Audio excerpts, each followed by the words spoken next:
In the name of Allah, the most merciful and benevolent. So ignore them, O Prophet, the way they ignored our reminder and seeked for nothing else but the worldly life in here. That is the extent of their access to knowledge. And indeed, your Lord is best aware of the one gone astray from the right track and the one who has been guided to it. Translation of the verses 29 and 30, Surat Najm. Dear listeners, Assalamu alaikum.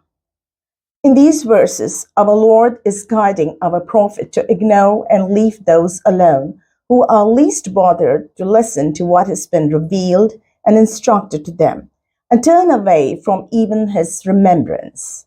All they are concerned with is this worldly life. They are busy earning it and enjoying it to the hilt, ignoring all which is beyond their material self. The researchers, the endeavors, never go beyond their worldly existence. This is the extent of their knowledge, and the limitation of intellect won't allow them to enter the realms of their spiritual self and seek in there to find the world where they have to live and stay forever and which is hidden at the moment. Then Allah sternly continues that He alone is aware of those who are on the right track and those who have gone astray. A warning for us to keep a check on where we are heading to, whether it's the right path or not.